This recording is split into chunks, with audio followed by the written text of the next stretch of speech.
And to discuss more on INEC's readiness towards the governorship and state assembly election is the CEO, Connected Development, Hamzat Lawal. Good to have you join us. Well, thank you for having me. Good afternoon.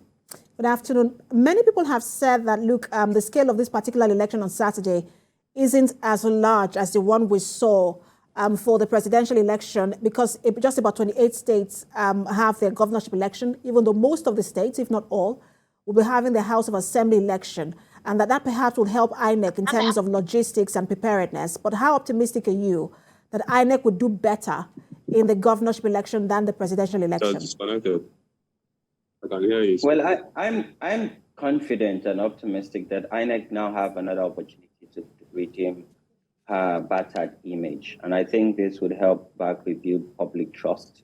But most importantly, this election for me is much more important than the presidential and national assembly elections, because what we're going to the polls for on Saturday is voting for the executive governors of the state, and these are the executors, the chief financial and chief security officers, but most importantly, representative of various constituencies. So the state assembly members' role is to oversight the executive and make laws for the people. So for me, this is even much more important than the presidential and national assembly election. And for us, we're telling young people, and we're telling the electorate, and particularly young people, you must continue to engage in the process, because when you don't engage, then you would not strengthen the process. As much as possible, we must continue to engage, use our permanent voters card, but most importantly, stay peaceful.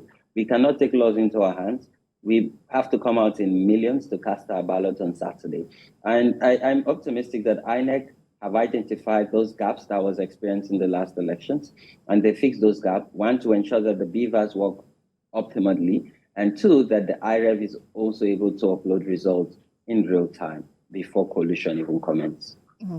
And INEC has said, look, some of those glitches with the IREV has not been fixed or have not been fixed, and that, look, it will work better than it did in the presidential election.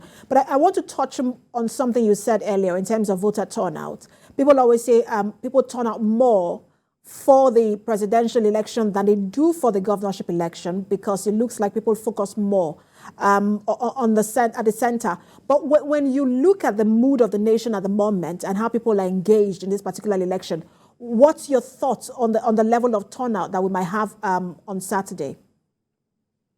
So it's in previous election where people focus more on the presidential, and you can understand why people are focusing on the presidential. Is every electorate have a right to vote in the presidential, but not everybody voted for who becomes their representative at the Senate and the House of Representatives.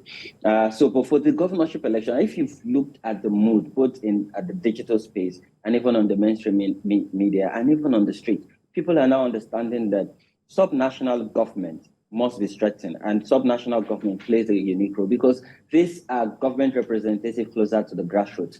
These are the people that would even respond to the needs of the Nigerian people, and these are the people that would ensure that we are enjoying the dividends of democracy at the grassroots level. So people are now understanding and taking ownership and engaging. And if you look at, yes, the report says 26 or 27% voter turnout, but that is not the reality, or that does not reflect the reality of people that come out. Because if you put into cognizance the fact that INEC has logistical challenges, and people who got disenfranchised are pregnant women, older people, and people. All right, I do have to jump in there. Thank you so much for talking to us. The CEO, Connected Development, Hamzat Lawal.